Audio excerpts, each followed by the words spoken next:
recover in life. The word after it's said, the moment after it's missed, and the time after it's gone.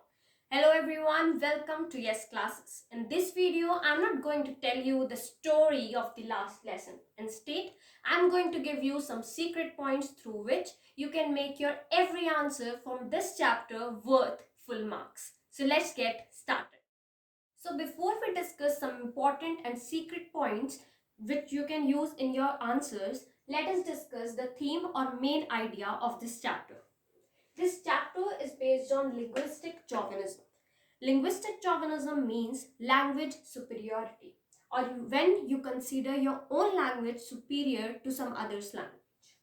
Then brutality of wars or the cruelty of wars, और ये highlight किया गया है कि जो war है उसके जो कॉन्सिक्वेंसेस होते हैं कितने बुरे होते हैं, और जो खोखलापन है वॉर्स का और जो नेगेटिव इम्पैक्ट होता है लोगों की लाइफ में वॉर्स की वजह से.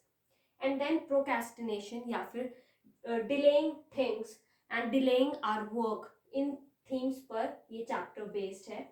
Power corrupts but absolute power corrupts absolutely. जो पावर है उसकी चाह के लिए इंसान किस हद तक चला जाता है और उसके कॉन्सिक्वेंसेस क्या होते हैं, इन चीज़ों को भी हाईलाइट किया गया है.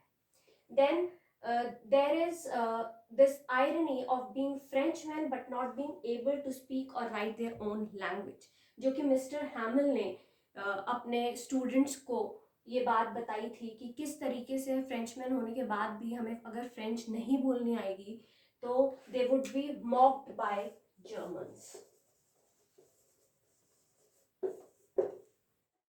Teacher should be a friend, a philosopher and a guide for students. और ये सारी क्वालिटीज एम हैमिल में बखूबी थी. एम हैमिल एक आइडियल टीचर की तरह उन्हें हाईलाइट किया गया है द लास्ट लेसन में. उन्होंने अपने आप को सेल्फलेसली डेडिकेट किया था to the cause of teaching.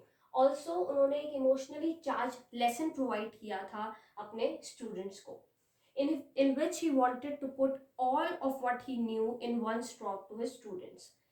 तो जब भी आप एम हैमिल से रिलेटेड कोई क्वेश्चन करते हैं या टीचर से रिलेटेड, तो आप इस लाइन को यूज कर सकते हैं. A teacher should be a friend, a philosopher and a guide for his pupils और फॉर हिज स्टूडेंट्स. इस चैप्टर का मेन आइडिया लैंग्वेज पर बेस्ड है. तो अगर आपका कोई भी ऐसा क्वेश्चन आता है जिसमें आपको लैंग्वेज का इंपॉर्टेंस हाईलाइट करना है, या कोई भी लॉन्ग क्वेश्चन है जिसे आप लैंग्वेज को हाईलाइट करते हुए स्टार्ट करना चाहते हैं, here are the lines which will help you grab full marks. The first line, language is power, life and instrument of culture. Language जो है पावर है, लाइफ है, एक इंस्ट्रूमेंट है कल्चर का, या फिर हम कह सकते हैं it is the road map of culture. It is the instrument of domination and liberation as well.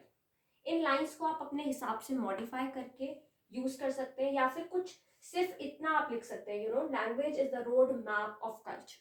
ठीक है, रोड मैप कैसे है या राह कैसे दिखाती है अपने लोगों को? It tells its people where to come and where to go. तो राह दिखाती है language. Language, now it is my most favourite, language is to the mind more than light is to the eye. तो इस line में हमें language का क्या इंपॉर्टेंस है ये बहुत ही अच्छे और डीपली समझ आ. द लास्ट लेसन में एम हैमिल ने प्रोक्रेस्टिनेशन को बहुत ही ब्यूटिफुली हाईलाइट किया था. Next time you get a question on procrastination or the concept of procrastination, these lines will serve as an icing on the cake. So here we go. First, procrastination is the thief of time. Time को छीन लेता है या खत्म कर देता है. Thief है, चोर है procrastination. Procrastination is the thief of time because it makes easy things hard and hard things harder. तो कल पे कोई भी काम नहीं छोड़ना चाहिए because tomorrow may never come. Second, it is the grave in which opportunity is buried.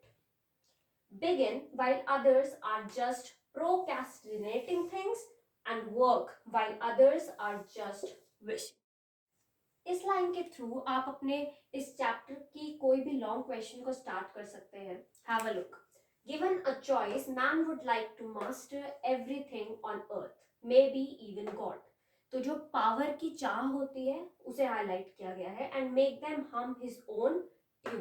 तो कैसे एक इंसान जो है अपनी सुपीरियॉरिटी को शो करने के लिए या फिर अपनी जो लस्ट है फॉर पावर उसे पूरा करने के लिए उस पावर का एब्सोल्यूट यूज कर सकता है, ठीक है। In doing so he derives pleasure as the lord of the world.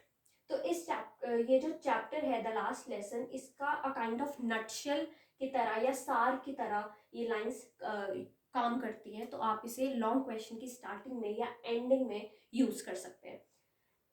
Now इस चैप्टर में हमें मैसेज क्या मिला है, इन लाइंस में मैंने हाईलाइट किया है। म्यूचुअल कोएग्जिस्टेंस का मैसेज देता है, साथ ही साथ किस तरीके से हमें रिस्पेक्ट करनी चाहिए अपने कल्चर की और साथ ही साथ दूसरों के कल्चर की भी, and having a sense of pride in one's own. For detailed explanation of this chapter, the last lesson, click the link given in the description box below.